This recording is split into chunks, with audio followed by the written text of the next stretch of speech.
वालेकुम अस्सलाम व रहमतुल्लाहि तआला व बरकातुहू। मौलाना साहब की बारगाह में मेरा दो सवाल है। पहला सवाल, देवबंदी के इज्तिमा में जाना कैसा, ख़ास तौर से दुआ में शामिल होने के लिए जाना कैसा। जैसे अभी जनवरी के इब्तिदाई हफ्ते में देवबंदियों का हुगली में बहुत बड़ा इज्तिमा हुआ। इसमें हमारे सुन्नी भाई कसीर तादाद में गए थे, ये सोच करके कि वहाँ इज्तिमा में जाऊँगा और दुआ में शामिल होऊंगा तो मेरी मगफिरत हो जाएगी, मेरा नजात का एक ज़रिया बन जाएगा। और दूसरा सवाल ये है, कुछ सालों से रानीगंज में शिया लोग ईद गदीर मनाते हैं, तो ये कैसी ईद है और इस ईद में अहले सुन्नत के फर्द को शामिल होना कैसा है? दो सवाल किए माशाल्लाह भाई ने। पहला कि फ़िरक़ा बातिला के इज्तिमात में जाना कैसा है, और ख़ास तौर से उनके जो इज्तिमात होते हैं उसमें दुआ को बड़ी अहमियत देते हैं। वो उसका बड़ा प्रचार करते हैं कि भाई दुआ में शरीक हो, लाखों का मजमा है, लाखों लोग जब आमीन कहेंगे। मैं थोड़ा सवाल में और वजाहत कर दे रहा हूँ। ये भी कहा जाता है जो सवाल में नहीं है, लाखों लोग जब आमीन कहेंगे तो दुआ रद्द नहीं होती। तो हमारे बहुत से बेचारे सुन्नी भोले भाले जिनको कुछ समझता नहीं है, अरे यार चलो उनका अकीदा उनके साथ, लेकिन लाखों लोग आमीन बोलेंगे दुआ कबूल हो जाएगी। बदअकीदों की सोहबत से भी मना किया गया, बदअकीदों की जमात में जाने से भी मना किया। याद रखिए, तादाद कभी भी हक का मयार नहीं होती। अगर तादाद की बुनियाद पर हक्कानियत की दलील बनाई जाती तो फिर कहना चाहिए कि बद्र में मुशरिकीन हक पर थे, माज़अल्लाह सहाबा ना हक पर थे, क्योंकि मुशरिकीन की तादाद सहाबा से ज्यादा थी। फिर कहना चाहिए कि करबला में इमाम हुसैन हक पर नहीं होंगे, 22,000 फिर हक पर होंगे। बल्कि आपको हैरानी होगी, इमाम तबरी रहमतुल्लाह अलैह तारीख तबरी में लिखते, बहुत बड़े मुहद्दिस गुजरे हैं, वाक़या करबला का जब जिक्र करते हैं तो कहते हैं 500 के करीब मुफ्तियान इकराम थे यजीद की फौज। यजीद की फौज में कौन थे? मुफ्ती। कितने? 500। तो वो 500 मुफ्ती जो थे, जो यजीद की फौज में थे और इमाम हुसैन के खिलाफ लड़ने आए थे, न सिर्फ लड़ने आए थे बल्कि उन्होंने इमाम हुसैन के कत्ल का फतवा दिया था। और दलील ये बनाई थी उन्होंने कि रसूलुल्लाह की हदीस है कि जो वक्त के खलीफा के खिलाफ खड़ा हो जाए वो वाजिबुल कत्ल है। यजीद अमरुल मोमिनीन है, यजीद इस वक्त का खलीफा है, हुसैन उसके खिलाफ करके खड़े होकर बागी है, बगावत कर रहे, लिहाजा उनका कत्ल वाजिब है। इमाम हुसैन का कत्ल वाजिब जानते थे। अब मैं आपसे पूछता हूँ, वो 500 मुफ्ती हक पर थे, इमाम हुसैन हक पर? तो तन्हा एक हुसैन पाक का फतवा था कि यजीद के खिलाफ लड़ना फर्ज है, और ये 500 मुफ्ती का था कि जो यजीद के खिलाफ है उसका कत्ल वाजिब है। तो उम्मत ने फतवा 500 मुफ्ती का माना कि एक हुसैन पाक का माना? हुसैन पाक। क्या वो 22,000 को हक पर जानते हैं कि वो 72 को हक पर जानते हैं? 72। तो मयार दलाइल होते हैं, अकीदा होता है, कभी भी तादाद नहीं होती।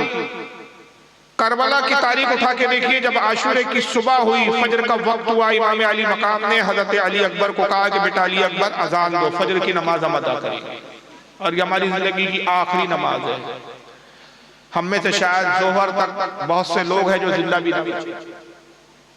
आज बेटा ये आखिरी जो है नमाज तुम जमात से पढ़ लो।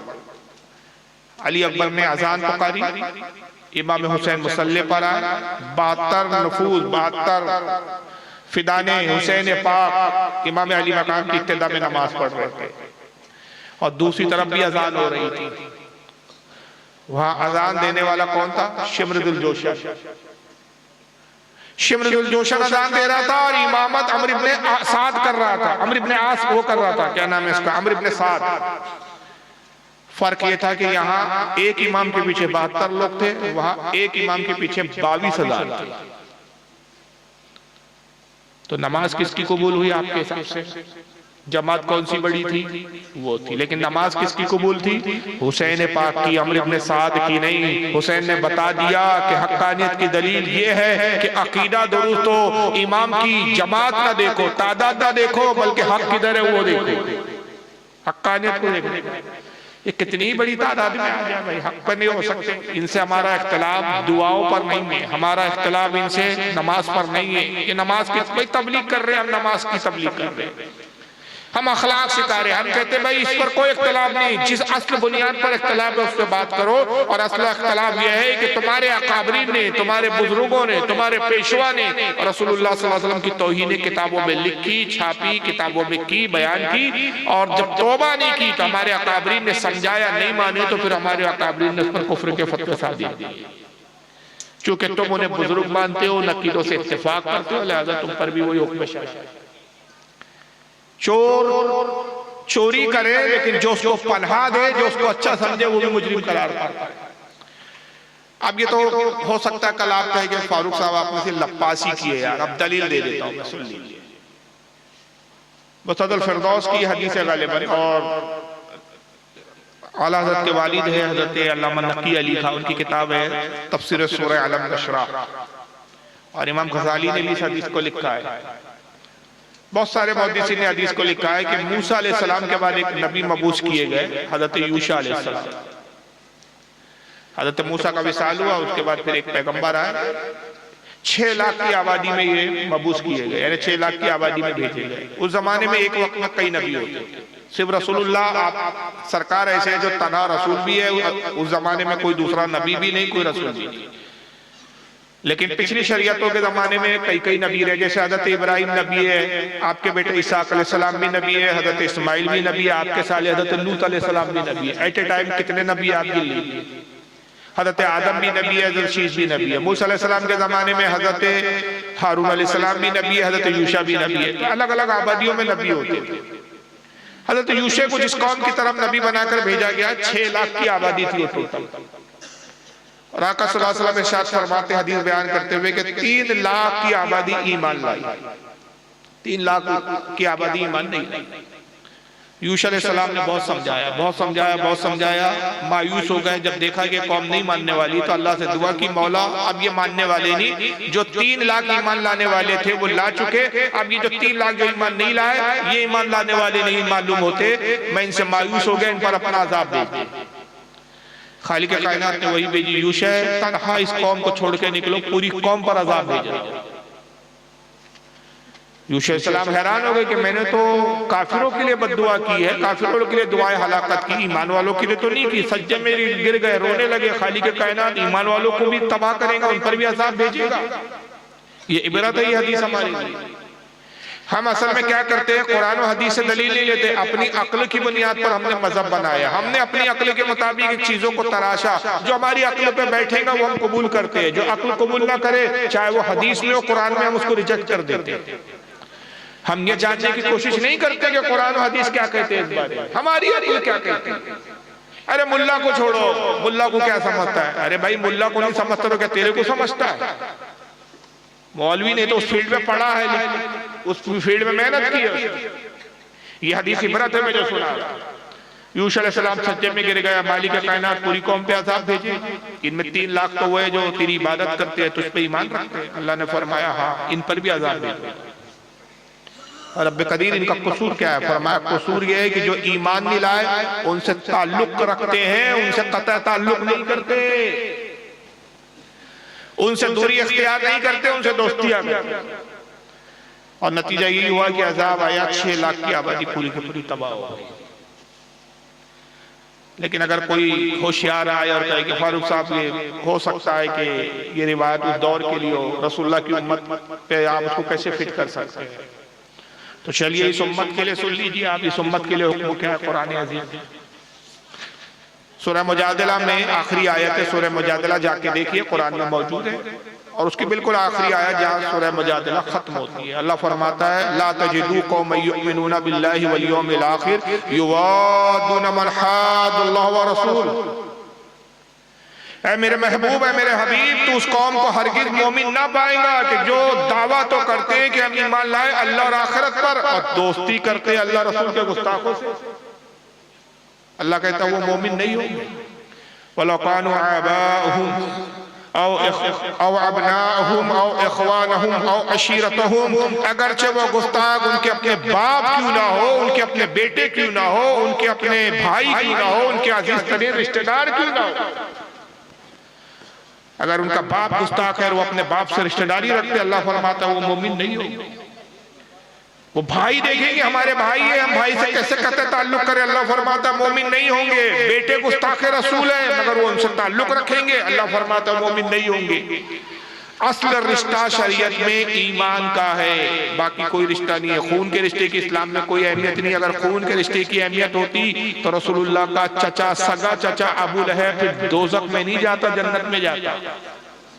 सरकार का सगा चचा है लेकिन कहाँ है, जहन्नम में, और जहन्नम के सख्त अज़ाब में, और उसकी मज़ब्बत पे पूरी सूरत उतरती है। तब्बत यदा अबी लहब व तब, टूट जाए अबू लहब के हाथ और उसके हाथ टूट ही गए। पूरी सूरत में जाके पढ़ लीजिए कि वो भी अज़ाब में, उसकी बीवी भी अज़ाब में। तो असल मामला है ईमान का। आपको मालूम है खालिद इब्न वलीद कौन है? ये इस्लाम है भाई, समझिए इस्लाम को। खालिद इब्न वलीद रसूलुल्लाह के जलील कद्र साहबी है। हुजूर ने उनको सैफुल्लाह का खिताब दिया। अल्लाह की तलवारों में से एक तलवार है, अल्लाह की तलवार है। मगर खालिद इब्न वलीद का बाप कौन है? वलीद इब्न मुगीरा। और वलीद इब्न मुगीरा कौन? जिसकी मज़म्मत में कुरान की आयतें नाज़िल हुई। उसने रसूलुल्लाह को कहा था कि मोहम्मद मजनून है, पागल है। माअज़ल्लाह। तो रब तबारक व तआला ने उसके ऐब गिनवाए, का हबीब ये तेरे ऐब क्या बयान करता है, हमने तो तुझे बेऐब पैदा किया, इसमें ऐब है। और 10 ऐब गिनवाए कि इसमें एक ऐब ये है, ये है, ये है, ये 9 ऐब तक तो वो भी जानता था, और 10वां ऐब अल्लाह ने ये बयान किया ये हरामी है, इसके नुत्फ़े में फॉल्ट है। तो अपनी माँ के पास गया, तलवार निकाली, माँ की गर्दन पे रख दी, कहा कि मोहम्मद पे वही आई है। मोहम्मद का अल्लाह कहता है कि मैं हरामी हूँ। आज तक तो तू मुझे यही कहती रही कि मैं मुगीरा का बेटा हूँ, मेरा बाप मुगीरा नहीं है, तो फिर कौन है? माँ ने कहा बेटा मुगीरा ही है। झूठ बोलती है तू झूठी हो सकती है लेकिन मोहम्मद पे जो कलाम उतरता है वो झूठा नहीं हो सकता। अगरचे मैं मोहम्मद को नबी नहीं मानता, लेकिन ये तो मैं भी जानता हूँ कि मोहम्मद कभी झूठ नहीं बोलते, उन पे जो वही आती है वो अल्लाह की तरफ से। जब अल्लाह ने कहा कि मैं हरामी हूं तो बता मेरा बाप कौन है? जब देखा मुगीरा की, ये वलीद की माँ ने घबरा गई, कहा बेटा अगर बात यह है कि मोहम्मद कहते हैं तो फिर सच कहते हैं। हुआ ये कि तेरा बाप नामर्द था, दौलतमंद था, करोड़ों अरबों की दौलत थी। मैंने सोचा कि अगर वो मर गया तो उसकी दौलत तो उसके भतीजे और उसके रिश्तेदार ले जाएंगे, मुझे क्या मिलेगा। तो मैंने एक चरावे के साथ मुंह काला किया, उससे तू पैदा हुआ। मुगीरा हरामी है, कुरान के अंदर मौजूद है। कुरान आज भी कह रहा था युतिल्लिम, क्या है वो, उतिल्लिम बादा ज़ालिका ज़नीन। और फतुर्रा ये है कि उसके नुत्फे में खराबी है, यानी हरामी है। ये कुरान में मौजूद है। आज आप और हम कुरान में पढ़ रहे हैं, लेकिन उसका बेटा कौन है? वलीद। वलीद का बेटा खालिद इब्न वलीद सैफुल्लाह, जन्नती है, रिश्ते नहीं देखेगा। अबू जहल को हुजूर ने, अबू जहल का नाम तो हिकम था, अबू हिकम कहते थे कौम के लोग, हिशाम नाम था उसका, और उसकी कुनियत थी अबू हिकम, हिकमतों का बाप। रसूलुल्लाह ने कहा अबू जहल है, जाहिलों का बाप, जहन्नम में। मगर अबू जहल का सगा बेटा इकरमा इब्न अबू जहल साहब रसूल और जन्नत। बाप जहन्नम में जाएगा, बेटा सब छोड़िए यार। हम अमीर माविया का इत्तिफाक करते हैं, हम अमीर माविया को साबी मानते हैं, मगर यजीद से हम रत्ती बराबर भी मोहब्बत नहीं रखते। तो पता चला रिश्तेदारियां नहीं देखी जाती इस्लाम में, क्या देखा जाता है? ईमान। आप मजमा देख रहे हैं, यहाँ रिश्तेदारी नहीं चलती और आप मजमा देख रहे हैं, अकीदा नहीं देख रहे हैं। तो पहले अकीदा देखिए। देवबंदियों के जो अकीदे है वो बहुत भयानक और बदतरीन है। उनके अकीदे बयान करूंगा तो रातें छोटी पड़ जाएगी। इन्होंने ऐसी ऐसी तौहीदी की रसूलुल्लाह की, माज़अल्लाह नौज़ुबिल्लाह, हुजूर के इल्म गैब को जानवर और पागलों की इल्म गैब की तरह बताया। ये अकीदा रखते हैं कि रसूलुल्लाह के बाद भी नबी पैदा हो सकता है। तहज़ीरुन नास लिखी, जो उसके बारे में कहा जाता है कि देवबंद का मदरसा उसने बनाया था, मौलवी कासिम नानतवी। उसने किताब लिखी तहज़ीरुन नास, लिखा कि रसूलुल्लाह मोहम्मद सल्लल्लाहु अलैहि वसल्लम के बाद भी अगर कोई नबी, नया नबी पैदा हो जाए तो हुजूर की खातिमत में कोई फर्क नहीं आएगा, नबी पैदा हो सकता है। बराइनुल कातिया में लिखा गया कि हुजूर से ज्यादा इल्म तो शैतान को। खलील अहमद अम्बेठी ने लिखा। अब हो सकता है कि कोई चालाकी का लिए करेगी, नहीं, तबलीगी जमात अलग है, देवबंदी जमात अलग है।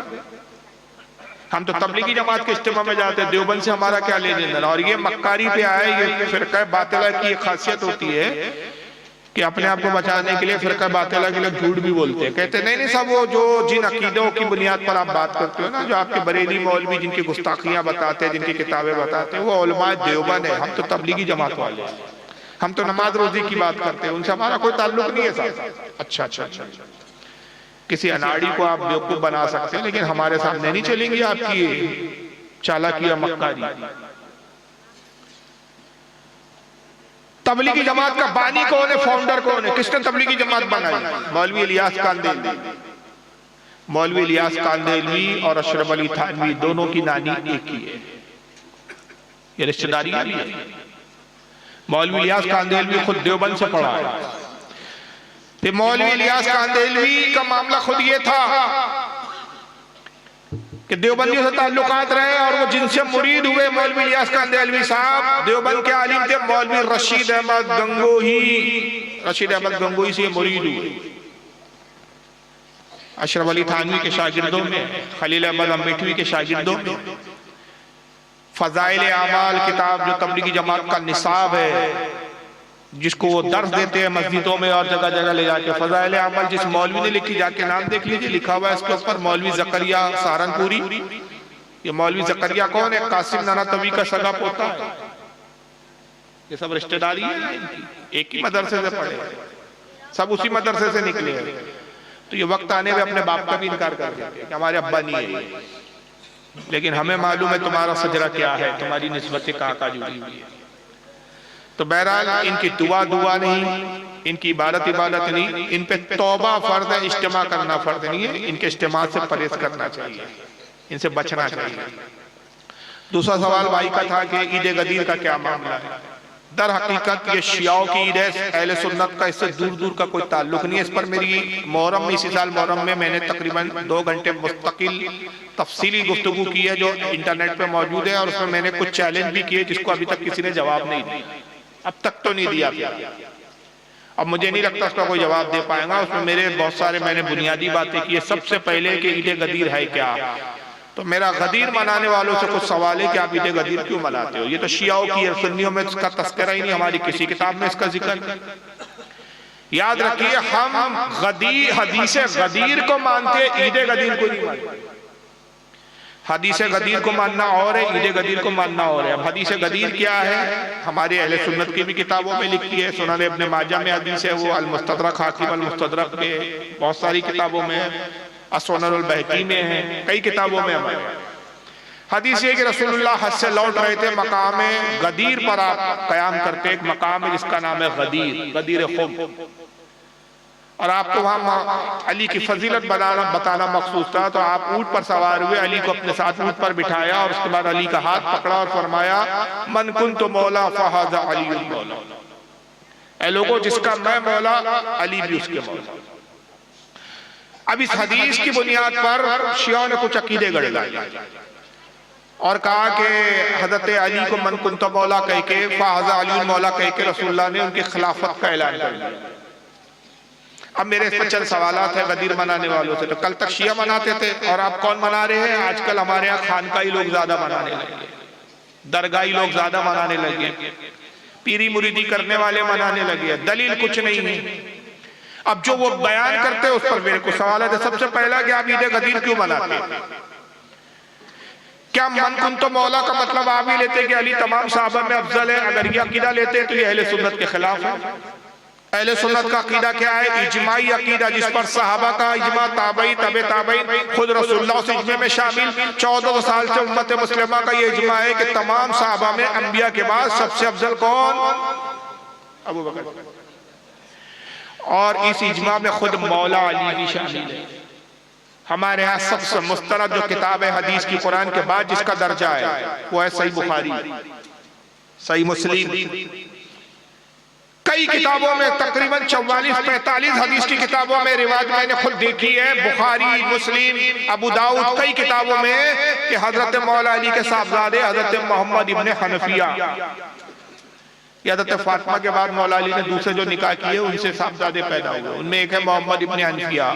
उनसे खुद बुखारी में रिवायत आती है, वो कहते हैं कि कुल तो बिल्ले अभी, मैंने अपने वालिद मौला अली से सवाल किया, अय्युन्नासो खैरुन बादा रसूलिल्लाहि सल्लल्लाहु अलैहि वसल्लम, मैंने अपने वालिद अली से पूछा कि मौला अली बताइए तमाम लोगों में रसूलुल्लाह के बाद सबसे अफजल कौन है?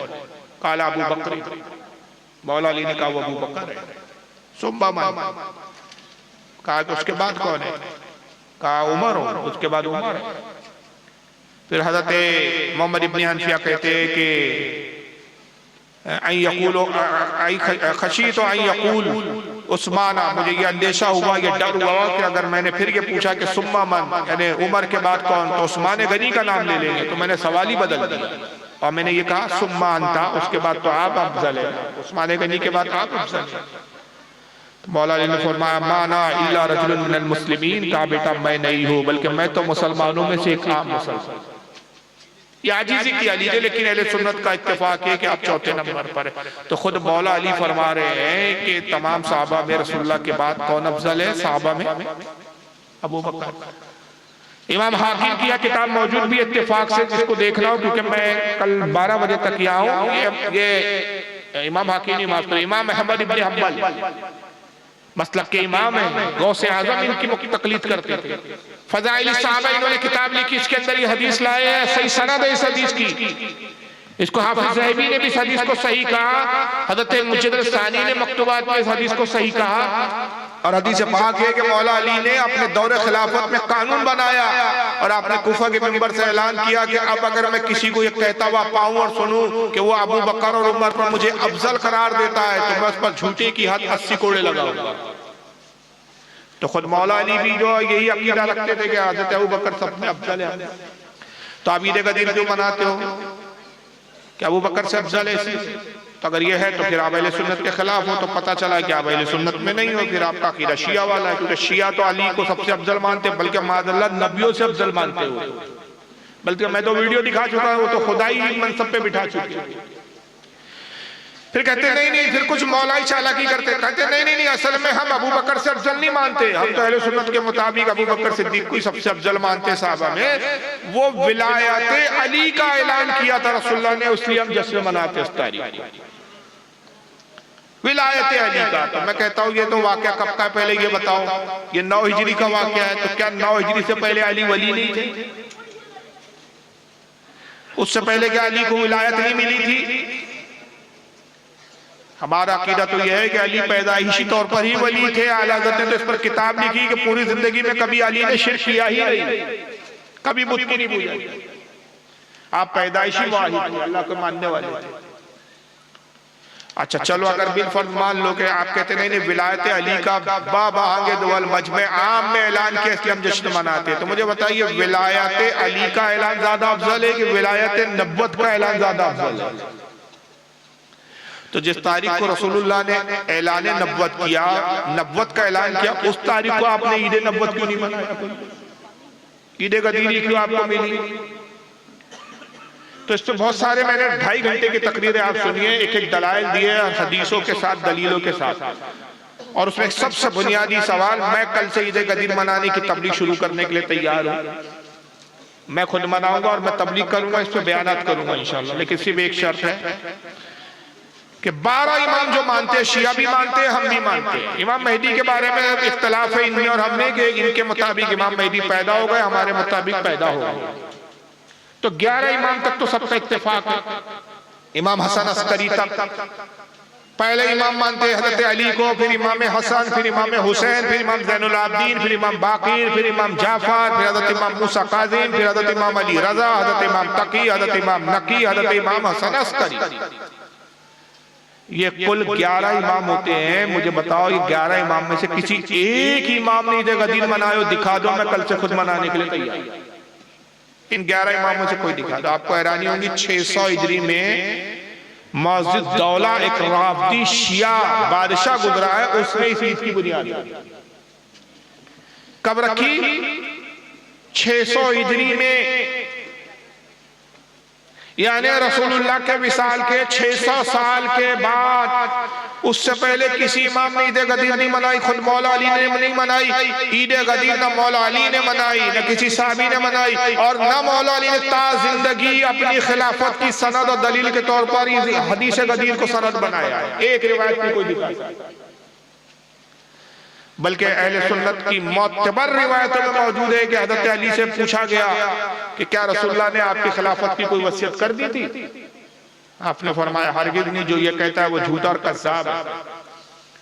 हुज़ूर सल्लल्लाहु अलैहि वसल्लम ने हम में से किसी की खिलाफत के लिए कोई वसीयत नहीं की, बल्कि हुजूर का जब विसाल हो रहा था तो हम सहाबा हुजूर के इर्द गिर्द जमा हुए। हमने कहा या रसूलल्लाह आप अपने बाद कोई हमें खलीफा मुंतखब कर दे। हुजूर ने फरमाया कि अल्लाह तुम में से जिसको बेहतर पसंद फरमाएगा तुम्हारे दिल उसकी तरफ मुतवज्जे कर देगा।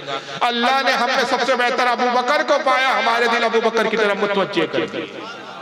और कसम खुदा की अगर रसूलुल्लाह ने मेरी खिलाफत की कोई वसीयत की होती तो अबू कहाफा के बेटे अबू बकर और खत्ताब के बेटे उमर को मिंबर की पहली सीढ़ी पर मैं कदम भी रखने नहीं दिया। और बल्कि एक रिवायत में तो इतने सख्त कलमात है आपके कि आपने फरमाया एक रुमाल था या बाद रिवायत में चादर थी, आपने चादर या रुमाल को हिलाया और कहा कसम खुदा की अगर हुजूर ने मेरे लिए खिलाफत की वसीयत की होती और अबू बकर मेरी खिलाफत को छीनता, मिंबर की सीढ़ी पे भी कदम रखता, मैं अबू बकर और उमर से जंग करता, अगर उस वक्त मेरा साथ देने वाला कोई ना होता, मेरे पास तलवार भी ना होती, सिर्फ अगर ये रुमाल भी होता तो मैं उनसे जंग करता। मैं कभी गवारा नहीं करता कि रसूलुल्लाह की वसीयत को पामाल किया। ये हदीसें छोड़कर अकल के घोड़े दौड़ाना, अकल की अच्छा सब छोड़िए, चलिए हर सदी में एक मुजद्दिद आता। ये हमारे यहाँ की हदीस की किताबों में सुनाने अबू दाऊद में किताबुल मलाइम की पहली हदीस है कि अल्लाह के रसूल फरमाते हैं कि अल्लाह ताला अपने दीन के निखार के लिए हर सदी के सिरे पर एक मुजद्दिद को पैदा करता है। वो मुजद्दिद दीन को निखारता है।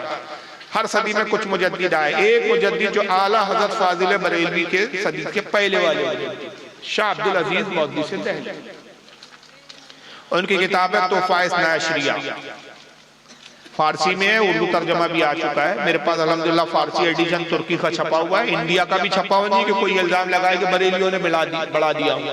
तुर्की का छपा हुआ एडिशन आप जाइए उर्दू ही देख लीजिए आप, उसमें बाज़ाब्ता शाह अब्दुल अजीज मौदूदी से दहलवी ने उसके अंदर अपने जमाने में फरमाया कि ईद गदीर ये शियाओं की इजाद है और ये बिदअत है, अहले सुन्नत में इसकी कोई असल नहीं। तो एक मुजद्दिद दीन को ज्यादा समझता है कि आज का ये मौलवी ज्यादा समझता है। तो भाई मजहब वो लाओ कि जिसकी दलील हो। चलो आप ज्यादा कुछ नहीं, गरीब नवाज ने ईद गदीर मनाया हो, दिखा दो, मैं मनाने के लिए तैयार हूँ। ख्वाजा उस्मान हारूनी ने मनाया हो ईद गदीर, हमें दिखा दो। हजरत क्या नाम है गौसे आजम ने मनाया हो, बाबा फरीद ने मनाया हो, निजामुद्दीन औलिया ने मनाया हो, अरे किसी बुजुर्ग से तो दिखाओ। और आप दी की अच्छा आप खुद कितने साल से ईद गदीर सुन रहे? चलो आप ही बता कितने साल से सुन रहे हैं?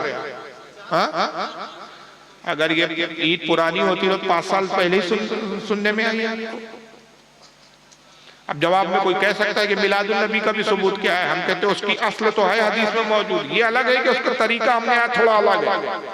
मुरवज्जा तरीके में जदीद इजाफे हुए, जैसे जुलूस निकालना, लाइटिंग सजाना, लेकिन रसूल की मिलाद की जश्न तो ये रसूल के जमाने से साबित है, सहाबा से साबित है, ये बुजुर्गों से साबित है। इसमें तो बेशुमार किताबें भरी पड़ी है। खास मिलाद के ऊपर, खास मिलाद पे मैंने तहकीक की थी और उसकी फहरिस्त मैंने इंटरनेट पे डाली भी थी। खास मिलाद पे मैंने अपनी तहकीक के मुताबिक 186 किताबें जमा की थी। हर जमाने में कैसे कैसे बुजुर्गों ने खास मिलाद नबी पे किताबें लिखी, मगर ईद गदीर पर अहले सुन्नत की कोई एक किताब ही दिखा दो। पुराने बुजुर्ग की, आज के मुल्ला की जो खींचतान के लाए, किसी एक बुजुर्ग की किताब ही दिखा दो ईद गदीर। किताब नहीं, किसी का कौल नहीं, मनाने का कोई सबूत नहीं, तुम एक नई ले उठा के लाए। और वो किसकी लाए? जो राफदी मनाते थे। तो गैरों की पैरवी करने का अंजाम क्या है? आका सल्लल्लाहु अलैहि वसल्लम की हदीस है, सुनन अबू दाऊद की हदीस है, मन तशब्बा बिही फहुवा मन तशब्बा बिकौमिन फहुवा मिनहुम, जो जिस कौम की मुशाहबत करे वो उन्हीं में से है, जो जिस कौम की नकल करे वो उन्हीं में से। तो राबदियों की नकल करोगे तो कहाँ जाओगे? और राबदियों के साथ ही हशर होगा। तो बहरहाल ये चीज़ों से बचिए आप, अल्लाह ताला आपको हम सबको इन खुराफातों से बचाए और सही माना में दीन इस्लाम पर चलने की तौफीक अता फरमाए। वल्लाहु अअलम सुम्मा रसूलुहु अअलम।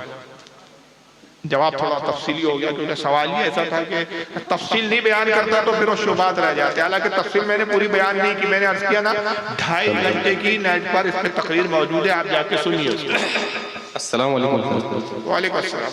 हज़रत मेरा सवाल है कि रफ़ादैन बहुत तेज़ी से किया जा रहा है रनिंग में। जी, जो लड़के अहले सुन्नत वल जमात में थे, इमाम आज़म अबू हनीफा के तरीके से पढ़ रहे थे, अब वो रफ़ादैन करते हैं। तो मुझे ये जानना था रफ़ादैन कहाँ से साबित है ताकि मैं उन लोगों को समझा पाऊँ। देखिए रफ़ादैन के ताल्लुक से यह है कि हदीसों में रफ़ादैन का जिक्र है। अब अगर ये कहेंगे आप कि रफ़ादैन का सबूत ही नहीं है तो वो बुखारी लाकर रख देंगे आपके सामने, कहेंगे देखिए बुखारी में वाइल इब्ने हुजर की रिवायत है, वाइल इब्ने हुजर साहब रसूल है, वो बयान करते हैं कि मैंने रसूलुल्लाह को रफ़ादैन करते हुए देखा, मुस्लिम में रिवायत है, फला जगह रिवायत है, फला जगह रिवायत है, वगैरह वगैरह। हम रफ़ादैन की हदीस का इनकार नहीं करते। हमारा दावा क्या है, वो है कि रफ़ादैन रसूलुल्लाह ने इब्तिदा में किया, बाद में आपने उसको तर्क फरमा दिया। और हुजूर सल्लल्लाहु अलैहि वसल्लम के शरीयत का उसूल और कायदा है कि एक अमल हुजूर पहले करे और उसको भी छोड़ दे तो बाद वाला अमल काबिले अमल होता है और काबिले हुज्जत होता है, पहले वाले अमल को तर्क कर दिया जाए।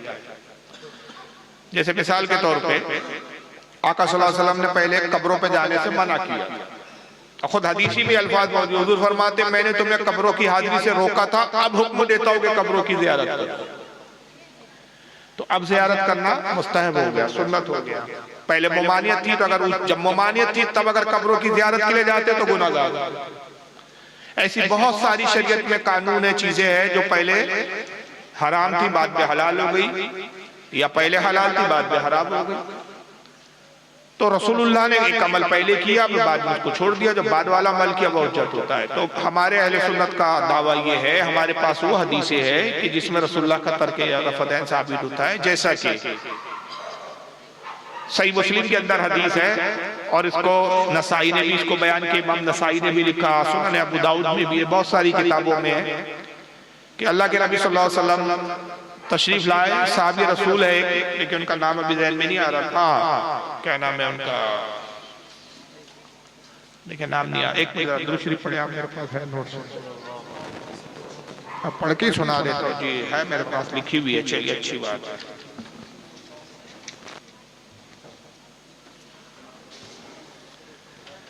चलिए असल में नोट्स लिखे हुए हैं मेरे पास, मिल गया इत्तेफाक से।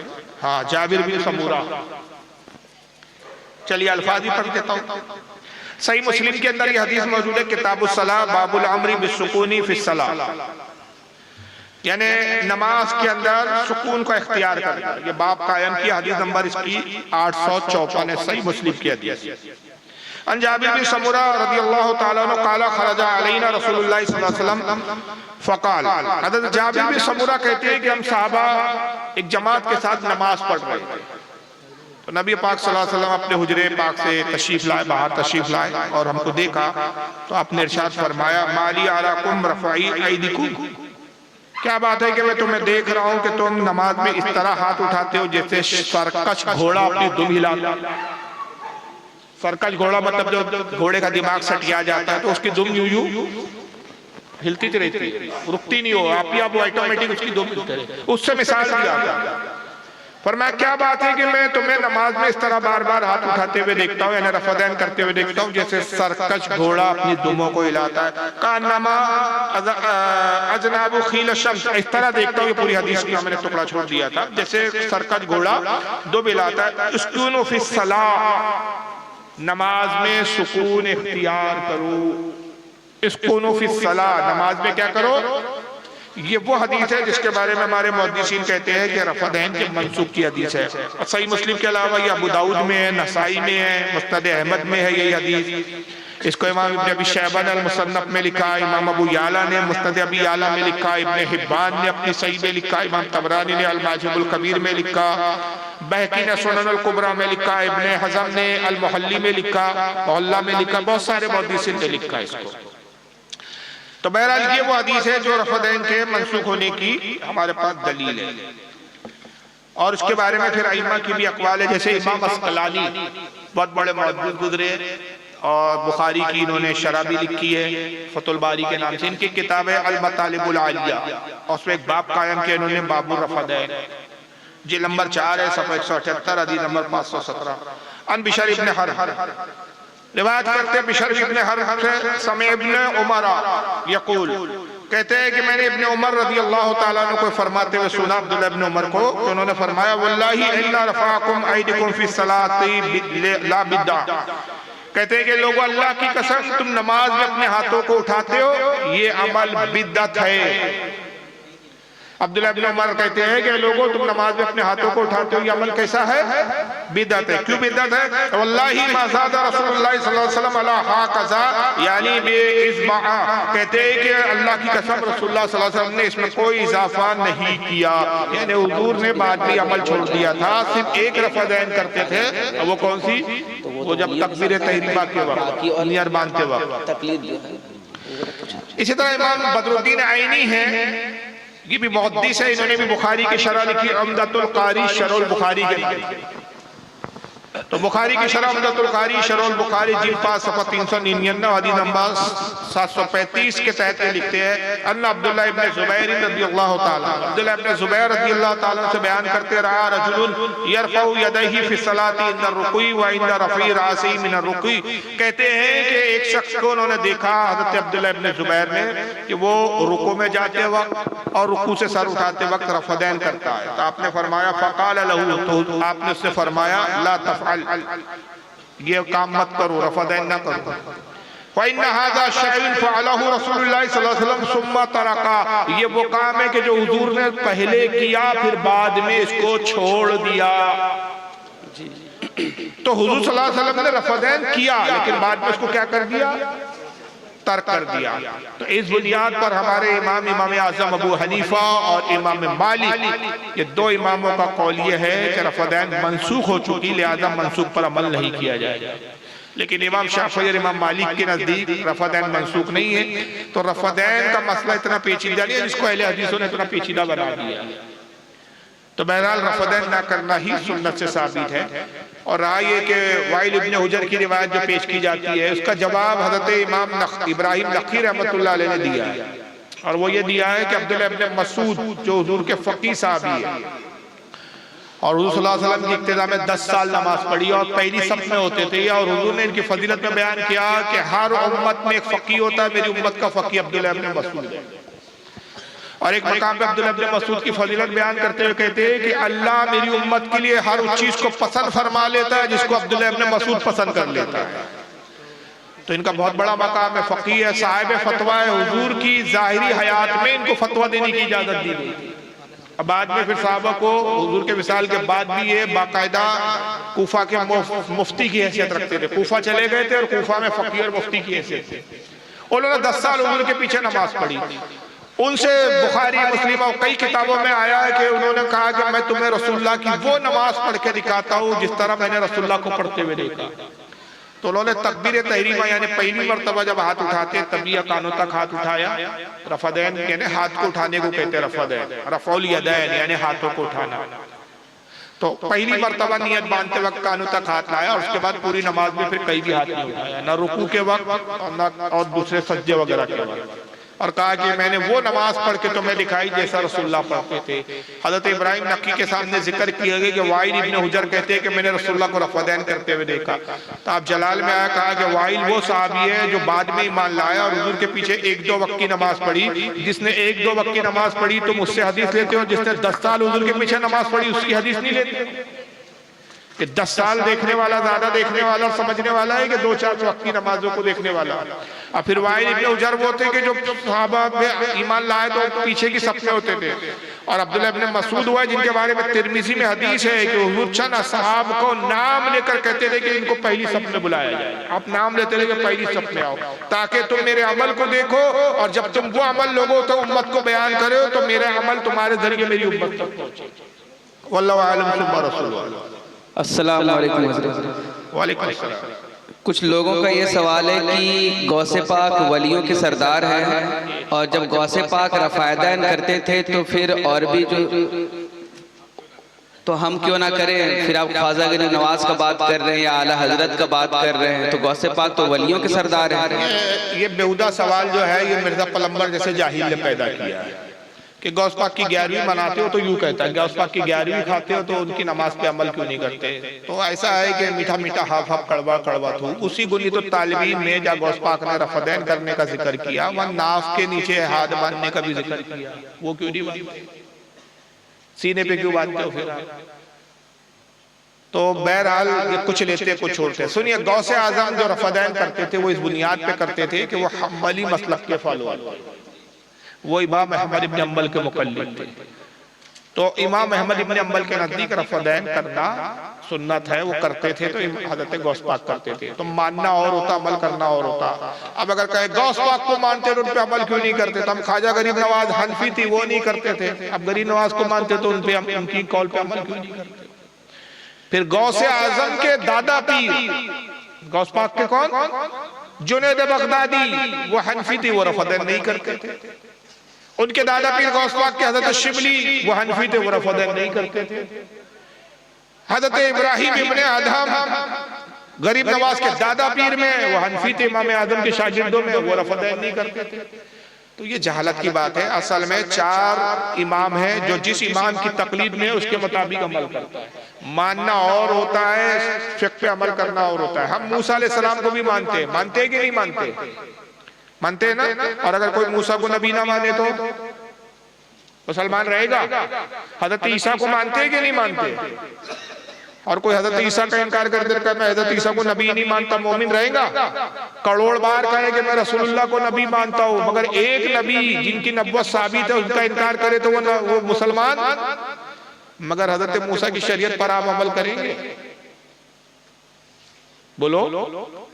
अब कोई कहेगा यार मूसा से मोहब्बत है तो मूसा की शरीयत पर अमल क्यों नहीं करते? तो ये तो ऐसी जालाना बात हुई कि कोई अपनी बहन से ही निकाह कर ले। अब पूछा जाए क्यों, तो कहेंगे भाई आदम को भी हम नबी मानते हैं, आदम की शरीयत में जायज था तो मैंने कर लिया। हम कहेंगे भाई अभी तुम रसूलुल्लाह की शरीयत पे अमल करते हो तो जिसकी शरीयत की पैरवी करते हो उसके मुताबिक करो, उसी तरह जिसकी तकलीद में हो उसके मुताबिक अमल करो। हनफी हो तो हनफी तरीके से करो, हम्बली है तो हम्बली। हाँ, अगर ये तकलीद करके करते तो हमें एतराज नहीं होता। ये तो खुद ही तकलीद से आजाद होकर ये खुद ही अपने आप को इमाम समझते हैं, तो इसलिए हम इनसे एतराज करते हो कि तुम्हारी हैसियत और औकात नहीं है। तो मुज्तहिद हो नहीं, मुज्तहिद के लिए हुक्म है कि वो तकलीद ना करें। मुज्तहिद को तकलीद हराम है, लेकिन जो मुज्तहिद के मनसब पर फायद ना उसको तकलीद वाजिब है। तो तुम तकलीद करके करो, शाफी होकर करो, हम्बली बनकर करो, तो कोई एतराज नहीं। मगर आजाद होकर करोगे तो अल्लाह के रसूल की हदीस है, हुजूर सल्लल्लाहु अलैहि वसल्लम ने इरशाद फरमाया कि जाहिल के लिए यह है कि शरीयत के हुक्म बयान करने से परहेज करे। अगर उसने अंदाज में बयान किया बिल फर्ज सही भी हुक्म हो तो तब भी गुनाहगार हुआ कि उसने दीन में अकल दौड़ा। तो हर छोटे को बड़े की पैरवी करना चाहिए। तो बहरहाल ये मंतिक नहीं है। खुद आका सल्लल्लाहु अलैहि वसल्लम की हदीस है कि अगर मूसा मेरे जमाने में आ जाए और तुम मुझे छोड़कर मूसा की पैरवी करोगे तो गुमराह हो जाओगे। मूसा को भी मेरी पैरवी के बगैर चारा नहीं। ईसा अलैहिस्सलाम इस उम्मत में तशरीफ लाएंगे, अपनी शरीयत पर अमल नहीं करेंगे, किसकी शरीयत पर अमल करेंगे? आका सल्लल्लाहु अलैहि वसल्लम की। क्या उनकी शरीयत में कोई खोट है, कमी है? बोल सकते हैं आप, उनकी भी शरीयत अल्लाह की बनाई हुई है, अल्लाह की भेजी हुई है। मगर जब बड़ी शरीयत मौजूद हो तो दूसरी शरीयत पर अमल। तो जब आप हनफी हो तो हनफी तरीके से, हम्बली है तो हम्बली। तो गौसे पाक इसलिए नहीं करते थे वो माज़अल्लाह कि गौसे आजम जो है वो मतलब, अच्छा चलो एक चीज और, वो हम्बली थे तो बात हो गई। गौसे आजम हम्बली होने की बुनियाद पर रफ़ादैन करते रहे। किसी किताब में कोई माइक का लाल चैलेंज है कयामत, सुबह की कयामत तक गौसे पाक की कोई एक कौल किसी किताब में दिखा दे कि उन्होंने कहा जो रफ़ादैन नहीं करते उनकी नमाज नहीं होती? दिखा दे कोई। इन जाहिलों को यही नहीं मालूम कि इमाम आजम का मकाम यह है कि इमाम शाफी फरमाते हैं कि तमाम फ़क़ीहों के बाप है वो। और इमाम अहमद इब्न अंबल कौन है इमाम आजम के मालूम है? शागिर्द के शागिर्द के शागिर्द। इमाम आजम अबू हनीफा के शागिर्द है इमाम मोहम्मद। इमाम अबू हनीफा के शागिर्द कौन है? इमाम मोहम्मद के शागिर्द हैं इमाम शाफई, और इमाम शाफई के शागिर्द हैं इमाम अहमद इब्न हंबल। तो हम तो इसलिए हम इमाम आजम को मानते हैं, तो हमारी खुशनसीबी है। मगर गौसे आजम को हम विलायत की बुनियाद पर मानते हैं कि अल्लाह ने उनको मकाम विलायत बहुत बुलंद दिया। तो फिक्र में हम उनके मुकल्लिद नहीं है, हम फिक्र में किसके मुकल्लिद है? इमाम आजम के मुकल्लिद है, क्योंकि इमाम आजम मुजतहिद फिल मज़हब है। गौसे आजम को मुजतहिद फिल मज़हब नहीं कहा गया। मुजतहिद फिल मसाइल है, बाद मसाइल में इज्तिहाद किए, लेकिन मुजतहिद फिल मज़हब का मकाम नहीं है गौसे पाक का। तो हम उनको बतौर विलायत मानते हैं, बतौर मुजतहिद फिल मज़हब के नहीं मानते। तो बहरहाल उम्मीद है कि आपको जवाब समझ में आया हो, मुतमईन है ना? वल्लाहु आलम सुम्मा रसूल आलम। और कोई सा? अच्छा, वो बंदा सवाल ही नहीं करना जिसके सबब से मैंने सवाल जवाब का सेशन शुरू किया, वो बंदा ही नहीं पूछ रहा है। नाम नहीं मालूम मुझे, वो कह रहे थे कि ज़कात पर आप बयान करना। मैंने कहा यार बयान तो एक मौजू पर चलेगा, उसमें बीच में ज़कात कहाँ से ले आओगे? तो अब उसके लिए ऐसा करो कि सवाल जवाब का सेशन रख देंगे, सवाल में आप पूछ लेना। तो वो पूछ ही नहीं रहा, और क्या पूछना चाह रहा है तो ज़कात के बारे में वो भी नहीं मालूम मुझे। मेरे ख्याल तो ये पूछना चाह रहे तो लोग ज़कात ही नहीं देते, शायद यही मकसद होगा, पता नहीं और क्या पूछ रहे थे। वल्लाहु आलम। वो बंदा दिख भी नहीं रहा, किधर बैठे भाई? क्या गए? क्या था ज़कात के बारे में मसला, क्या पूछना चाहते हैं? अस्सलाम वालेकुम। वालेकुम अस्सलाम। जी हजरत, कुछ लोग जैसे बोलते हैं 4 इमाम हैं, तो वो लोग बोलते हैं हम लोग चारों इमाम में से किसी का नहीं मानेंगे, हम लोग जो सहाबा से और रसूल से साबित है बस वही अमल को हम लोग करेंगे, हम किसी इमाम को नहीं मानेंगे। तो उन लोगों के बारे में क्या बोलेंगे? एक नंबर के जाहिल है, ये बातें वो करते हैं जिनको अरबी भी नहीं आती बेचारों। उर्दू की बुखारी लेके बगल में घूमते, और आजकल उर्दू की भी बुखारी नहीं, PDF लेके घूमते मोबाइल से मौक़िफ़ बने फिरते हैं। याद रखिए, साहबा में भी 50 साहबा होते। हुजूर के जमाने में जब सरकार का विसाल हुआ तो मुहद्दिसीन फरमाते कि मदीने की कुल आबादी, मदीने में जो कुल असाब थे वो 1,40,000। कितने थे? मगर उन्हें 50 के करीब, 50 से माफ करें 15 वो असाब थे जो साहिब फतवा थे। वो फतवा देते थे उन मसाइल में जिस बारे में वाज़े तौर पर कुरान और हदीस में हुक्म ना मिलता। वो अपने इल्म की रोशनी में इज्तिहाद के तौर पर इज्तिहाद करके या कयास करके वो मसाइल बयान करते, बाकी साहबा उस पर अमल करते थे। तो साहबा खुद अमल करते थे। हज़रत उमर की बाज़ाब्ता इसमें हदीस मौजूद है, हाकिम अल-मुस्तदरक में आपने अपने दौरे खिलाफत में फरमाया कि अगर कुरान का इल्म सीखना हो तो हज़रत ज़ैद इब्न हारिस और अली इब्न अबी तालिब से सीखो। फरमाया कि अगर माशियात के बारे में पूछना हो तो मुझसे पूछो, फिक्र के मसाइल जानना हो तो अब्दुल्लाह इब्न मसूद से पूछो। ये सारे साहबा के नाम लिए जो उस वक्त फन में माहिर थे कि ये मसला इनसे पूछो, ये इनसे पूछो, ये इनसे पूछो। तो साहबा ने कहना चाहिए तो हम इनसे क्यों पूछे, हमने भी रसूल की सोबत उठाई है। वजह ये थी कि हर किसी में समझने की वो इस्तिताअत नहीं होती जो अल्लाह कुछ को अता करता है। तो साहबा भी तकलीद करते थे। अब ये मुज्तहिद की तकलीद क्यों की जाती है कि हदीसों में तारुज़ है, बहुत सारी हदीसें वो है कि जो ज़ाहिरी तौर पर मुख्तलिफ नजर आती है। तो ये फैसला कौन करेगा कि इसमें मनसूख अमल कौन सा है और नासिक कौन सा है? हुजूर ने पहले किया, बाद में कौन सा छोड़ दिया? दूसरा कि फिर हदीस की किस्में क्या है, सेहत के दर्जे पर क्या है, ज़ईफ है, कमजोर है, मौजू है, झूठी है, काबिल अमल है या नहीं, ये सब कौन करेगा तय? सिर्फ हदीस आपने किताब देख ली, इस फला साहबी ने बयान किया, तो उससे कहाँ साबित हो जाता है कि उस पर आप अमल करें? हर हदीस काबिल अमल नहीं होती जब तक कि उस हदीस की तहकीक ना हो। और तहकीक करना ये उन लोगों का काम है कि जो बाज़ाब्ता इस फन के माहिर है। हर पंचर बनाने वाला मुहद्दिस और आलिम नहीं हो सकता। समझ रहे आप? ये एक डॉक्टर के पास जाते हैं, डॉक्टर कहता है कि साहब देखो ये दवा है, ये सुबह लेना शाम लेना। तो कभी डॉक्टर से पूछा कि इन्होंने कि डॉक्टर साहब ऐसा ही क्यों लेना? वहां आंख बंद करके डॉक्टर की तकलीद करते, अंधे बन जाते हैं। और अगर डॉक्टर की तकलीद ना करे, कहने नहीं मैं तो अपनी मर्जी से दवा लूंगा, तो फिर हो गया इलाज भाई साहब। वकील के पास गए, उसको केस दिया, फिर वकील को डायरेक्शन देने लगे, कहा वकील साहब तुम्हें क्या जरूरत है केस लड़वाने की, मैं खुद कोर्ट में खड़ा हो जाऊंगा। तो खुद कर सकते हैं आप? डॉक्टर के पास नहीं गए, वो साहब मैं मेडिकल की 2-4 किताबें पढ़ के खुद ही इलाज कर लूंगा। तो ऐसा शख्स इलाज तो नहीं कर पाएगा, दुनिया से बहुत जल्दी रुखसत हो जाएगा। तो हर चीज के माहिर होते हैं। जब दुनियावी उलूम में हम माहिर के पास जाते हैं तो दीन के मामले में भी माहिर के पीछे जाना पड़ेगा, माहिर की तकलीद करना पड़ेगा। बहरहाल मैंने ये चंद अकली दलीलें दी, वरना कुरान और हदीस में इसके बहुत सारे दलाइल हैं। कुरान अज़ीम में अल्लाह जगह फरमाता है तकलीद के बाज़ाब्ता अल्लाह ने हुक्म दिया वत्तबी सबीला मन अनाबा इलैहि, उसकी पैरवी कर जो मेरी राह पा चुका। कुरान में अल्लाह खुद फरमाता है फसलू अहले ज़िक्र व इन कुंतुम ला तालमून, इल्म वालों से पूछो अगर तुम्हें इल्म ना हो। और हर नमाज में ये कमबख्त भी दुआ करता है, लेकिन फिर नमाज के बाद बोलता है कि नहीं साहब मैं तो डायरेक्ट लूंगा, डायरेक्ट हदीस लूंगा, डायरेक्ट साहबा से लूंगा, मुझे किसी इमाम की जरूरत नहीं। जबकि हर नमाज में दुआ क्या करता है, एहदिनस सिरातल मुस्तकीम, ऐ अल्लाह मैं सीधा रास्ता चला, सिरातल लज़ीना अनअमता अलैहिम, उन लोगों का रास्ता जिन पर तूने इनाम नाज़िल किया। किस पर इनाम नाज़िल किया? एक दूसरे मकाम पे कुरान कहता है अनअमल्लाहु अलैहिम मिनन नबिय्यीन वस्सिद्दीकीन वश्शुहदाई वस्सालिहीन, अल्लाह ने अपना इनाम नाज़िल किया नबियों पर, सिद्दीकीन पर, शुहदा पर और सालिहीन। तो तकलीद की बात कर रहा है, फिर भी इनकार कर रहा है।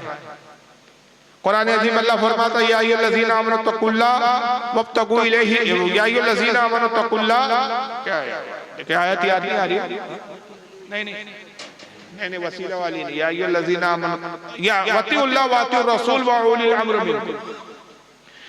अल्लाह फरमाता है कि ऐ ईमान वालों इताअत करो, अल्लाह की इताअत करो, रसूल की, व उलिल अम्र मिनकुम, और उसकी इताअत करो जो तुम में हुक्म वाले हैं, यानी जो इल्म बयान करने वाले, हुक्म बयान करने वाले, उनकी इताअत करो। तो कुरान ने कई जगह तकलीद की हमें हुक्म दिया है, लिहाजा बड़े बड़े आप देखिए जो मुहद्दिसीन है, इमाम बुखारी खुद मुहद्दिस है, मगर किसके मुक़ल्लिद थे आपको पता है? इमाम शाफ़ी के मुक़ल्लिद थे। इमाम मुस्लिम इमाम शाफ़ी के मुक़ल्लिद थे। अभी इमाम अस्क़लानी का मैंने हवाला पढ़ा, बहुत बड़े मुहद्दिस है मगर शाफ़ी है। इमाम नववी शाफ़ी है, जलालुद्दीन सूती शाफ़ी है, इमाम बदरुद्दीन आइनी हनफी है। ये बड़े बड़े मुहद्दिस गुजरे, किसी ने फ़िक़्ह हनफी की तक़लीद की, किसी ने इमाम हम्बल की तक़लीद की, किसी ने इमाम शाफ़ी की। मुहद्दिस होकर इनको तक़लीद की जरूरत थी, और ये आज के दो टांग के फटीचरों को तक़लीद की जरूरत, ये खुद हदीस समझेंगे साहब डायरेक्ट। तो इतनी औकात नहीं। और जिन लोगों का ऐसा दावा हो वो हमारे सामने आके बैठे तो फिर हम कुछ सवाल करें हदीस में, तो देखे कितनी औकात है, कितनी जानकार है, कितना समझते हैं हदीस को, तो पता चल जाएगा कि भाई ये खुद उस लायक है क्या। एक इबारत नहीं पढ़ सकते, एक इबारत का तर्जमा नहीं कर सकते और खुद तकलीद करेंगे। हालांकि जो हदीस पे तकलीद बोल रहे हो उसमें भी अंधे मुक़ल्लिद किसके बन जाते हैं? जिसका तर्जुमा है। तुम्हें कैसे मालूम कि जो उसने तर्जुमा किया वो सही किया? इसकी क्या दलील है तुम्हारे पास? तुम तो उर्दू पढ़ रहे हो, हिंदी पढ़ रहे हो, अरबी तो डायरेक्ट तुम खुद पढ़ नहीं रहे हो, डायरेक्ट तो खुद समझ नहीं रहे। तो बहरहाल चलिए तकलीद में ही बेहतरी है। वल्लाहु आलम सुम्मा रसूल वाला हो गया। और किसी को पूछना? अगले 3 हो गए।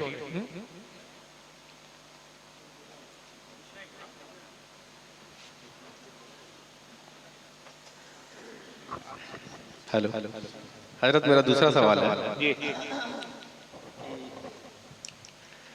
अरब वाले हमें मुशरिक कहते हैं, तो मेरा सवाल ये है देवबंदी और वहाबी जो हमारे पीछे नमाज पढ़ते हैं उनका नमाज होगा मुशरिक के पीछे? अब ये तो उन्हीं से पूछना चाहिए, मैं तो अपने कई हमें तो मुशरिक कहते हैं वो लोग। सही बात है, ये तो मैं कई हमारे पीछे नमाज उनका होगा? नहीं तो ये तो कई बार मैं खुद उनसे तकरीर में सवाल कर चुका हूँ। उनके मुल्लाओं ने फतवा दिया। अशरफ अली थानवी ने खुद कमालात अशरफिया किताब है मौलवी अशरफ अली थानवी की, कमालात अशरफिया में उससे सवाल हुआ कि क्या बरेलियों के पीछे नमाज हो जाती है? कहा हमारी तो हो जाती है। खुद से जवाब दे दिया। हाँ, तो वो कहते हैं बरेलियों के पीछे हमारी हो जाती है। गो अगरचे वो हमें काफिर कहते हैं लेकिन हम उन्हें काफिर नहीं कहते। ये कमालात अशरफिया में रिसाला चट्टान है अशरफ अली थानवी का निकलता था उनका मानामा, उसमें लिखा कि मेरी बड़ी ख्वाहिश थी कि मौलाना अहमद रजा खान साहब के पीछे मैं एक वक्त की नमाज पढ़ता हूँ। अफसोस उनका इंतकाल हो गया, ये ख्वाहिश दिल ही में रह गई। यानी उसकी ये भी ख्वाहिश थी कि आलत के पीछे नमाज पढ़ता, और आलत ताजिंदगी यही फतवा देते रहे इनके पीछे कोई नमाज नहीं होगी। तो बहरहाल उनका तो फतवा यह है कि सुन्नियों के पीछे नमाज हो जाती, लेकिन हमारे उलमा का ये फतवा है कि उनके पीछे हमारी नहीं होती। अब उनसे सवाल करना चाहिए कि अजीब बेगैरत हो तुम, अजीब बेगैरत वाला दीन है या धर्म है तुम्हारा कि तुम हमें मुशरिक कहते हो। किस बुनियाद पर? हम बुजुर्गों की मजार पर जाते हैं तो तुम मुशरिक, हम बुजुर्गों की चादर चूमते हैं तो मुशरिक, हम अपने बुजुर्गों के हाथ और दस्तों को चूमते हैं तो मुशरिक, हम मुशरिक भी बिदअती। तुम कैसे बेगैरत हो कि हम मुशरिकों के पीछे तुम्हारी नमाज हो जाती है? तो तुम्हारा दीन क्या है? कुछ भी नहीं, चूचू का मुरब्बा है। लेकिन हम तुम्हें जब काफिर कहते हैं तो हम कहते हैं तुम्हारे पीछे हमारी नमाज नहीं होगी। और मैं तो बढ़कर एक जुमला कहता हूं, हमारी तुम्हारे पीछे नमाज तो छोड़ो, तुम्हारी खुद की अपनी नमाज नहीं होती। तुम्हारी अपनी काफिर की नमाज कबूल होती है? रामदेव बाबा कल नमाज पढ़े तो कबूल हो जाएगी कि पहले ईमान लाना शर्त है? जब ईमान ही नहीं है तो तुम्हारी नमाज कहां से होगी? तो नमाज के लिए पहली शर्त क्या है? ईमान। अच्छा, ये अजीब है, किताबी भी अजीब लिखी। मौलवी अशरफ अली थानवी की किताब है बेहश्ती समर। क्या नाम है? बेहश्ती समर में लिखा कि नमाज आकिल और बालिग पर फर्ज है। मुसलमान लफ्ज़ ही नहीं लिखा। किस पर फर्ज है? आकिल यानी अक्ल रखता हो, बालिग यानी बालिग तो समझते हैं आप, मेच्योर हो जाए 18 साल, यानी गवर्नमेंट के हिसाब से 18 साल है, इस्लामी हिसाब से 15 साल ही नहीं हमारे। अब वो औरतें भी सुन रही है, आप समझ लीजिए, उलमा से पूछ लीजिएगा कि बच्चा या लड़की जब वो हो जाए, लड़की को जब पीरियड आना शुरू हो जाए, जिस उम्र में आए, किसी को 9 में आ जाता है, किसी को 8 में भी आ जा रहा है आज के दौर में, 10 में 11 में, जिस उम्र में आए वो बालिग हो गई। लड़के को जिस वक्त एहतलाम हो गया वो बालिग हो गया। उम्र का कोई नहीं हमारे। ज्यादा से ज्यादा फुकाहा किराम कहते हैं कि 12 साल में उम्मन बालिग हो जाता है, उससे ज्यादा कम में भी हो जाता है कई बार, लेकिन 12 एक लिमिट है। तो बालिग पर फर्ज है, थानवी साहब कहते हैं। और किस पर फर्ज है? आकिल, अक्ल रखने वाले पर। तो क्या मोदी पर फर्ज है? भाई उसको अकल नहीं है क्या? बालिग नहीं है क्या? मोदी बालिग भी है और अकल भी है, लेकिन उस पर नमाज फर्ज नहीं है। और हमारे उलमा क्या लिखते हैं? नमाज किस पे फर्ज है? हर मुसलमान मर्द औरत आकिल और बालिग पर फर्ज है। लेकिन पहली शर्त क्या है? मुसलमान, इनका इस्लामी से दूरी है। तो बहरहाल तो इन्हीं से पूछना चाहिए कि भाई आप हमारे पीछे क्यों पढ़ते हो? हम तो नहीं पढ़ते। और यही वजह है कि बेगैरतों की तरह सुन्नियों की मस्जिद में आ जाते हैं, सुन्नी इनकी मस्जिद में नहीं जाता। ये आते हैं फिर कब्जा करने के जुगाड़ में रहते हैं। तो बहरहाल इनके पीछे तो मत पड़िए आप। वल्लाहु आलम सुम्मा रसूलुल्लाह। हाँ, चलिए आखिरी पूछ लीजिए। खत्म। अस्सलाम वालेकुम। हज़रत का भी खिताब सुनना है आपको जी। एक वो खुद को शिया नहीं कह रहा था, लेकिन वो ये कह रहा था कि आप कभी कोई अच्छे आलिम से अगर मुलाकात हो तो उनसे पूछना कि जब हुजूर सल्लल्लाहु अलैहि वसल्लम का जब वो मदफन का जो भी वक्त चल रहा था, उस टाइम हजरत अबू बकर सिद्दीक, उमर फारूक सब कहाँ गए थे? बोले ये कभी तुम पूछ करके अच्छा से बताना। उसी से पूछो कहाँ थे। हमने भाई तुम ही बताना। अब ये जाहिल के बच्चे पता नहीं बता रहा ना, वो फुजला लाते शियाओं का उठा के और बोलते अपने आप को सुन्नी। तो बेगैर क्यों बनते हो? ढंके की चोट पे बोलकर आओ ना, हम शिया हो गए तो तुम्हारी किताबों से हम जवाब देंगे। अब ये इसको यूं लाते हैं कि वो बनी सकीफा था, मकाम सकीफा, वहां खिलाफत के लिए लड़ रहे थे, रसूल का जनाजा पड़ा रहा। जो उनके अल्फाज वो कह रहा हूँ, मतलब इनके सब पड़े ही रहे। हजरत फातिमा की लाश पड़ी रही, वो आधी रात को दफन हुए, सब बस इनके यही किस्से कहानी है। तो रसूलुल्लाह का जिस्म भी ऐसे रखा रहा साहब, और क्या बोलते, कोई नमाज ना जनाजा पढ़ने आया, ना किसी ने नमाज जनाजा पढ़ी, ना तदफीन में आया। अब ये वो लोग बोलते हैं जो खुद अपने घर की किताब नहीं पढ़ते। ये उसूलुल काफी है, शियाओं की सबसे मोतबर किताब, जो इनके यहाँ हदीस में पहले नंबर पर मानी जाती है। हमारे पहले नंबर पे कौन सी किताब आती है? सही बुखारी, सही मुस्लिम, उसके बाद तिरमिजी, अबू दाऊद, फिर तिरमिजी, नसाई, फिर इब्न माजा। 6 किताबें इनके यहाँ कुतुब अरबा है, 4 किताबें आती है। पहले नंबर पे उसूल काफी, जिसका लिखने वाला मोहम्मद बिन याकूब कुलैनी, ये नाम है उसका, कुलैनी। दूसरी किताब आती है मन ला यदरुल फकीह, जिसका लिखने वाला शेख सदूक, अबू जाफर शेख सदूक। तीसरी किताब आती है इनके यहाँ अल इस्तिफ्सार, जिसका लिखने वाला मोहम्मद बिन हसन तूसी। और तूसी की चौथी किताब आती है तहजीबुल अहकाम। ये 4 किताबें हैं जो इनके यहाँ कुतुब अरबा के नाम से मशहूर है। उसमें सबसे पहले नंबर पे बाद कुरान जो हदीस की किताबें मुअत्तबर मानती है, उसूलुल काफी। उसूलुल काफी के अंदर खुद ये मौजूद है इमाम जाफर, इमाम बाकिर से, कि मौला अली रज़ी अल्लाह तआला अन्हु के पास हज़रत अब्बास आए और कहा कि बाहर साहबा जमा है और वो चाहते हैं कि हुजूर को जन्नतुल बकी में दफन करे और हुजूर की नमाज जनाजा। तो हज़रत अली बाहर आया और कहा कि लोगों, मैंने रसूलुल्लाह से सुना था कि उन्होंने फरमाया कि नबी जहां इंतकाल करता है वहीं उसकी कब्र होती है, और रसूलुल्लाह सल्लल्लाहु अलैहि वसल्लम की नमाज जनाजा नहीं पढ़ी जाएंगी बल्कि आप पर सिर्फ दुरूद पढ़ेंगे। लिहाजा 10-10 लोग आए हुजरे में, नमाज पढ़ते जाए। तो खुद फरमाते हैं कि 10-10 साहबा आते जाते, दुरूद पढ़ते हटते जाते, दुरूद पढ़ते हटते जाते। इमाम जाफर कहते हैं लोग जोग दर जोग आए और 3 दिन तक मुसलसल नमाज जनाजा होती रही जिसमें सिर्फ रसूलुल्लाह पर दुरूद पढ़ा गया। और ये शिया को अपने घर की खबर नहीं हो, क्या कहता है बनी सकीफा में लड़ रहे थे, तो क्या 3 दिन तक जंगी चल रही थी कि खिलाफत के लिए? वो चंद घंटों का मामला, थोड़ी देर का मामला था। वो क्या था, बनु सकीफा एक मकाम था, हुजूर के जब विसाल हुआ तो वहाँ खिलाफत को लेकर इख्तिलाफ हो गया। तो अबू बकर उमर भी वहां पहुंचे, जब उनको खबर हुई चंद घंटे वो बहस मुबाहिसा हुआ, उसके बाद मुत्तफिका तौर पर साहबा ने असाब ने अबू बकर सिद्दीक को खलीफा मान लिया और ये सब राती में लौट आए। हुजूर का विसाल पीर के दिन मगरिब में हुआ। पूरी रात जो मंगल की शब लग चुकी है, मंगल की शब आपकी जिसमें अथर रहा और फिर मंगल का पूरा दिन, फिर बुध की शब, बुध का पूरा दिन, और बुध के अंदर ईशा के बाद जब जुमेरात की शब लग चुकी थी तो दिन बुध का था, शब जुमेरात की थी। ईशा के बाद रात में रसूलुल्लाह की तदफीन हुई। तो इतनी ताखीर क्यों हुई तदफीन के लिए? इसके लिए नहीं कि बनु सकीफा में झगड़ा हो रहा था, लड़ रहे थे, 3 दिन तक झगड़े चल रहे थे। आज तक कोई झगड़ा 3 दिन तक देखा ही? वो इसलिए कि सहाबा की तादाद इतनी ज्यादा थी, दूर दूर तक जब खबरें जा रही थी, लोग ऊंटों पर घोड़ों पे सवार हो के हुजूर की आखिरी जियारत के लिए आ रहे थे और जमात की जमात आके रसूलुल्लाह की नमाज जनाजा पढ़ रही थी।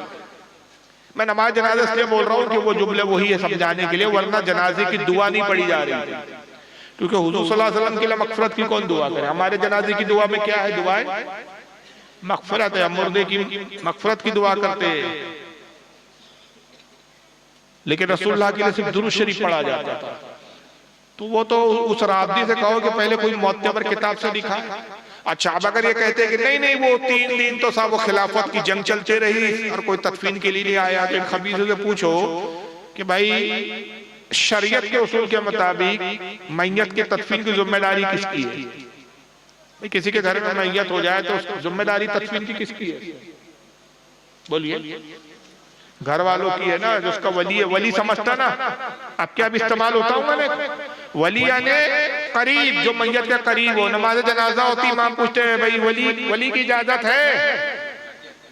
वली यानी जो बहुत करीब है, बाप मरा तो बेटा करीब है, बेटा मरा तो बाप करीब है, चचा मरा तो भतीजा करीब है, जो रिश्तेदार रिश्ते के एतबार से करीब है वली। हुजूर सल्लल्लाहु अलैहि वसल्लम के वलियों में सबसे करीब कौन थे? हुजूर के वली कौन थे? हज़रत अली, हुजूर के चचा हज़रत अब्बास, अली के दूसरे भाई हज़रत अकील इब्न अबी तालिब, हज़रत अब्दुल्लाह इब्न अब्बास। चलो वो तो खिलाफत की जंग कर रहे थे, जंग लड़ रहे थे, खिलाफत के लिए लड़ रहे थे 3 दिन तक। ये काहे के लिए इंतजार कर रहे थे? ये तदफीन कर देते, जिम्मेदारी तो इनकी थी। ऐसा कुछ हुआ ही नहीं। ये सबसे पहले अपने घर की जाए और रसूल काफी पढ़े। हमारी किताबों तो भरी पड़ी है तफसीलात से कि रसूलुल्लाह की एक एक चीज हमारे हदीस की किताबों में लिखी गई कि गुस्ल किसने दिया, गुस्ल करवाने वाले, गुस्ल देने वालों के नाम, पानी किन कुओं से लाया गया, कफन कहाँ का था, कितने कफन दिए गए, बेरी के पत्ते कितने डाले गए, इत्र कौन सा डाला गया, खुशबू कौन सी इस्तेमाल हुई, कौन पानी ला रहा था, कौन लोटों से पानी डाल रहा था, एक एक तफसील हमारे यहाँ लिखी है। कौन कौन अफराद उस वक्त मौजूद थे, कब्र में कौन कौन लोग उतरे, सारी तफसीलात। मगर ये सब मनगढ़ंत बातें हैं और ये पूछते उन लोगों से भाई साहब जिनको मालूम नहीं। हम जैसों के पास आते नहीं यार, हम तो तरसते रहते हैं कि ऐसे लोगों से मुलाकात आते ही नहीं। तो हम तो इनके घर से लिखा दे भाई कि अपने घर में तो देख लो पहले, तुम खुद ही लिखा हुआ है तुम्हारे यहाँ, पढ़ते पढ़ते कुछ हो नहीं। तो अबू बकर सिद्दीक भी रसूलुल्लाह की तदफीन के वक्त मौजूद थे, बाज़ाब्ता हज़रत उमर, हर सहाबी थे, कोई भी वहाँ गैर हाजिर था ही। मगर इस पर एक इन्होंने बेहुदा गढ़ी कुछ इनके मुल्लाओं ने। एक मौलवी मर गया, वो अबू जैद ज़मीर करके था, उसका वीडियो है मेरे पास, अब लैपटॉप भी बंद कर दिया मैंने, ढूंढना भी पड़ेगा। पाकिस्तान का था, कौन था मैं आपको बताता हूँ, बहुत सारे जो नेट देखते होंगे। कोरोना के टाइम उसने दावा किया था कि मैंने एक दवा निकाली है, उसको एक टीवी चैनल वाले ने बुलाया, उससे बहुत वीडियो चली थी और उससे कहा कि दवा बता दो। उसने कहा मैं नहीं बताऊंगा, उससे खूब मीम बनते हैं, मैं नहीं बताऊंगा, मैं नहीं बताऊंगा। देखे होंगे जो ज्यादा देखते हैं यूट्यूब वगैरह, उनको पता होगा। उसके मीम में वो वीडियो, वो मर गया, वो जैद जमीर नाम था उसका, उसकी एक तकरीर है हरामखोर की, मर गया मरदूद फातिहा ना जहन्नम में गया। वो कितनी बड़ी गुस्ताखी करता है और कोई हवाला वाला नहीं दे रहा, कहता है कि साबित 3 दिन तक खिलाफत की जंग करते रहे, लड़ते रहे, अब अली बैठे बैठे इंतजार कर रहे हैं, 1 दिन इंतजार किया, 2 दिन इंतजार किया, तीसरा दिन भी गुजर गया, जब आए नहीं तो अली ने फिर गुस्ल दिया, कफन पहनाया और जो है हुजूर की तदफीन कर। तो ये फिर 3 दिन के बाद आधी रात को अपना खिलाफत का मसला हल करके आए, देखा तो वहां कब्र बनी है, कहा कि रसूलुल्लाह का जिस्म कहाँ है, कहा कि मैंने तो दफन कर दिया, कब तक इंतजार करके, 3 दिन से तुम्हारा इंतजार ही कर रहे हैं, तुम तो गायब हो, लड़ रहे हो खिलाफत के लिए। तो अबू बकर उमर ने कहा कि रसूलुल्लाह की कब्र खोदो, लाश निकालो, हम दोबारा गुस्ल देंगे और नमाज जनाजा पढ़ेंगे। माअज़ल्लाह। तो अली ने जैसे सुना अपने हुजरे में आए, जुल्फकार निकाली और कब्र के ऊपर बैठ गए, ऐसे बैठ गए जैसे घोड़े पे बैठ गए। माअज़ल्लाह। वीडियो है मेरे पास उस खबीस का, घोड़े की तरह कब्र पे बैठ गए, मुंह से झाग निकल रहा था, आंखें सुर्ख थी, हाथ में जुल्फकार थी। तो उमर ने कहा कि कब्र हम खोदेंगे, पावड़ा और वो लेकर आ गए। तो अबू बकर ने उमर को कोनी मारी और कहा, अबू बकर उमर से कहते, उमर अली के हाल तो देखो, भूल गए वो हदीस रसूलुल्लाह ने एक मौके पे क्या कहा था, क्या कहा था, कहा हुजूर ने कहा था कि अली के सामने कभी भी जाना मगर एक वक्त ना जाना, जब अली पे कैफियत तारी हो, पूरी दुनिया भी अगर अली के मुकाबले में आ जाए तो टिक नहीं पाएंगी, अली पूरी दुनिया के लिए काफी होगा। और वो कि अली के मुंह से झाग निकल रहा हो, आंखें सुर्ख हो, आंख से आंख के अंगारे निकलते हो, हाथ में जुल्फकार हो और मिट्टी के घोड़े पर अली सवार। तो ये हदीस भूल गए। उमर ने कहा, हाँ ये हदीस तो मुझे याद है, मगर अली मिट्टी के घोड़े पे तो सवार है ही नहीं, मिट्टी का कहाँ घोड़ा, कहा ये मिट्टी का घोड़ा हुजूर की कब्र है और देख नहीं रहे, मुंह से झाग निकल रहा है, फेस निकल रहा है, आंखें अंगारा उगल रही है, हाथ में जुल्फकार, अगर अली के मुकाबले में जाऊंगा तो मारे जाऊंगे। जब उमर ने ये तेवर देखे अली के, घबरा गया, पीछे चले गए, लिहाजा रसूलुल्लाह की कब्र की बेहुरमती से अली ने बचा लिया। नारे तकबीर, नारे हजरी, पूरा मजमा वाह। अभी जाहिल के बच्चों से पूछे, वो अली जो पूरी साहबा के खिलाफ खड़ा हो गया था तलवार लेके, घर पर हमला हुआ तो रो रहा था, कभी कुछ है कभी कुछ है, पूरी दास्तान फर्जी। और इसमें माज़अल्लाह तौहीन है, मौला अली की भी तौहीन है, रसूलुल्लाह की भी तौहीन है, हुजूर की कब्र पर अली बैठे तो तौहीन। तो इनका कुछ मौलवी कुछ कहते हैं, कुछ कहते हैं, बस जो मुंह में आया बकते जाओ, क्योंकि वजह क्या है, इनका एक फतवा है, खुमैनी इनका मर गया, नाम सुनाऊंगा आपने, आयतुल्लाह खुमैनी, उसकी किताब है आजादारी, उर्दू तर्जमा है, फारसी के फतावे है उसके अंदर उससे सवाल हुआ कि करबला के अगर वाकया सुनाए जाए और एक जाकिर कहते हैं, इनके 2 कैटेगरी होते हैं, एक आलिम की और एक जाकिर। आलिम वो होते हैं जो बाज़ाब्ता मदरसे में पढ़ते हैं, जाकिर वो होते हैं इनके जो मदरसे से पढ़े नहीं होते, 2-4 किताबें पढ़ के तकरीर करते हैं, ज्यादातर इनके यही भरे पड़े जाकिर। तो वो लंतरानी है, फेंकते बहुत है लंबी लंबी। जाकिरों का एक प्रॉब्लम ये है इनके, वो मौलवी भी इनके चिढ़ते हैं कि ये लंबी लंबी छोड़ते हैं जाकिर, कुछ भी सुनाते हैं। तो खुमैनी से सवाल हुआ, आजादारी, रिसाले आजादारी के किताब के अंदर खुमैनी से पूछा जाता है कि जाकिर अक्सर ये है कि करबला के वाकया जब सुनाते हैं तो लोग चाके रोए, आहो फिगा करे, आजादारी करे, आजादारी आदे सीधा पीटना, मातम करना, ये सब आजादारी में आता है, ये करे उसके इजाफे के लिए जानबूझकर रिवायत को झूठी गढ़कर बयान करते, तो इस पर उनको कितना गुनाह होगा। सवाल समझ में आया ना? लोग रो इस मकसद से क्या करते हो जाकिर, जानबूझकर, जानते बूझते, धोखे से नहीं, जानते बूझते रिवायत झूठी बयान करते ताकि लोग उसको सुन के रोए, आजादारी करे, तो उस पर उन पर कितना गुनाह होगा। तो खुमैनी, आयतुल्लाह खुमैनी क्या जवाब देता, उन पर गुनाह नहीं होगा बल्कि सवाब होगा, इसलिए कि मकसद इमाम हुसैन के गम में रोना और रुलाना है। मकसद रोला है तो कुछ भी गढ़ के सुनाओ, तो ये गढ़ते इस तरह कम बखत, और इनका एक गढ़ना क्या है, गुनाह नहीं है, सवाब है। और हमारा दीन क्या कहता है, रसूलुल्लाह ने फरमाया कि जिसने मुझ पर कसदन झूठ बांधा उसका ठिकाना जहन्नम। रसूल के नाम से अगर कोई झूठी हदीस गढ़ के बयान करे तो उसका ठिकाना क्या है, जहन्नम। और उर्दू ने फरमाया कि जिसने झूठ बोला वो मरदुदुश शहादा है, उसकी शहादत किसी भी मामले में अब ली, एक बार भी झूठा होना उसका साबित हो गया तो किसी मामले में उसकी शहादत नहीं सही। हमारे यहाँ ये है, लेकिन इनके यहाँ तो सवाब मिलेगा उस पर। तो बहरहाल ये दीन ही अलग है, धर्म ही अलग है। अल्लाह ताला इन फितनों से बचाए। वल्लाहु आलम सुम्मा रसूलुहु आलम व मा अलैना इल्लल बलाग। आइए आगे क्या क्या